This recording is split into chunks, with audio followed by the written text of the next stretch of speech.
Здравствуйте, мои дорогие друзья, гости и подписчики моего канала.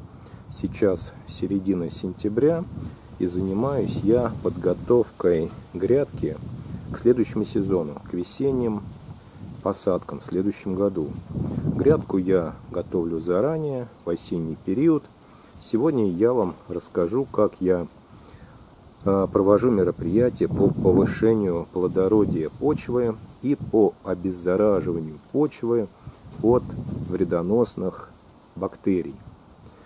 Смотрите, сейчас я вам покажу грядочку. Она у меня достаточно длинная, примерно около 6 метров. Грядка высокая. Я ее перекопал. Здесь росли у меня в этом году луковичные, тюльпаны. Я их выкопал. Ну а весной, точнее летом, после тюльпан, здесь у меня уже росли различные цветочные культуры, однолетники, бархатцы, цинии, что-то еще тут росло, не помню, но не суть важно. Смотрите, хотел вам показать, как я сделал эту грядку. Бортики сделаны из плоского шифера или азбоцементной плиты, не знаю, как это правильно называется. В общем, такие вот продаются у нас в хозяйственном магазине на складе полосы. Шиферная полоса. Она длиной 1,5 метра. Очень удобная вещь для создания грядок. Я такие уже использовал много лет. Вот в теплице у меня сделаны бортики из такого материала. В высоту он 30 сантиметров и в длину 1,50 м. Ну и соответственно, вот смотрите, здесь у меня забиты железная профильная труба, как подпорки, чтобы грядка не разваливалась. Особенно зимой здесь будет давление снега. Вот смотрите, так вот это все сделано. Конечно, желательно сюда поставить заглушечку, еще я не купил. Нужно купить, поставить пластиковые заглушки, как вот вначале я вам показал, чтобы вода сюда не попадала. Ну и давайте теперь перейдем непосредственно к подготовке почвы. Видите, я тут даже сорнячки так особо тщательно не убирал, просто перекопал и сделал плоскорезом небольшие бороздки. Ну и, соответственно, я буду засевать сидератами. Это самый безопасный способ повысить плодородие и один из самых дешевых способов. После посева сидератов почва становится очень рыхлой, водопроницаемой. Они перегнивают постепенно. Вот сейчас середина сентября, примерно месяц есть, чтобы вырасти сидератом. Конечно, не будут они там сильно высокими, но, думаю, сантиметров на 10 в высоту они поднимутся, пустят корни, разрыхлят землю. Я в качестве сидерата буду использовать, вот, смотрите, это горчица. Хранится она у меня в таком вот контейнере. По-моему, он от какого-то моющего средства. Возможно, от стирального порошка. Здесь очень удобный мысок. И сеять прям очень удобно. Смотрите, буду вот так вот засевать. Видите, как удобно дозировать горчичкой.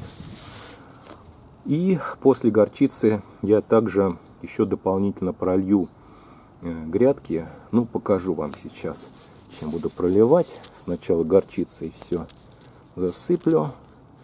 Ее можно, конечно, рассыпать просто по поверхности, потом заделать граблями. Но я все-таки делаю небольшие углубления плоскорезом, и в них уже сею горчичку. Видите, как удобно. Из мысочка понемножку высеваем. Сейчас я засею всю грядку и покажу вам, что делать дальше. Потому что есть еще один очень важный момент, который нужно делать при засеве сидератами. Многие им пренебрегают. Я же это делаю практически ежегодно, потому что одних сидератов маловато, даже горчицы, чтобы обеззаразить почву. Сидераты, они хорошо повлияют на ее структуру, на плодородие, на проницаемость, водопроницаемость, воздухопроницаемость, но, к сожалению, они не обеспечат полностью защиту от вредоносных бактерий. Потому что, повторюсь, что здесь были луковичные. В следующем году у меня здесь, возможно, будут посажены георгины, может быть, другие цветочные культуры. Пока я еще не решил, но грядку нужно подготовить. Итак, засеял я сидератами. Смотрите, как удобно. Сейчас я вот эту вот баночку закрою. И все, вот в ней хранятся у меня сидераты очень хорошо. В сарае ничего не отсыревает и не портится. Ну и следующий этап — это зарыхление.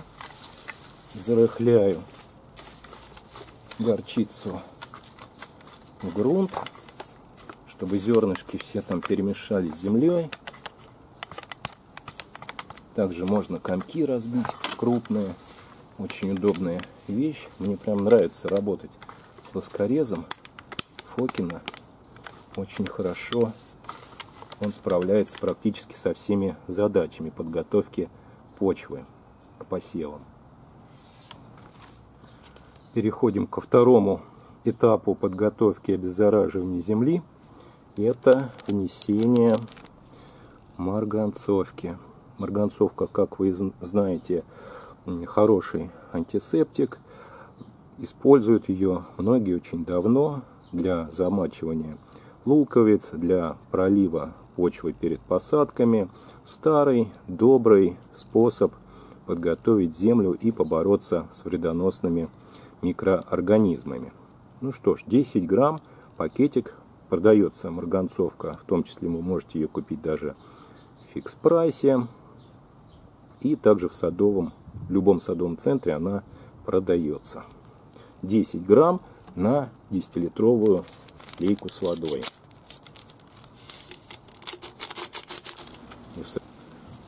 Такой достаточно насыщенный раствор получается, бордового цвета. И вот так вот прохожу грядку и проливаю. А в завершении просто чистой водой хорошо проливаю землю, чтобы горчица быстрее проросла. Ситечку уже можно не применять, можно прямо вот так мысочком из мысочка все полить. Закончил я подготовку грядки. Вот такие мероприятия простые помогут защитить ваши растения, особенно луковичные культуры, гладиолусы, тюльпаны, гиацинты, то, что вы любите выращивать, от различных корневых гнилей, фузариоза и других болезней, неприятностей, которые могут случиться в период роста или посадки ваших растений. Горчица, вот насколько она вырастет, настолько она и вырастет. Я ее не буду осенью ни перекапывать, ни косить. Ее просто укроет со временем снег, она ляжет ковром и сохранит вот это плодородие на следующий год. И его увеличит за счет того, что будет большое количество органики, почва будет хорошо проницаема для воды, для воздуха. Ну, а марганцовка, она, сами понимаете, способствует улучшению состояния почвы в плане наличия болезнетворных микроорганизмов. Всем большое спасибо за просмотр. Хорошего вам цветения, хороших вам урожаев. Если у вас остались вопросы, пишите, задавайте их в комментариях. Также в комментариях вы можете поделиться вашим опытом подготовки земли, почвы к выращиванию различных культур.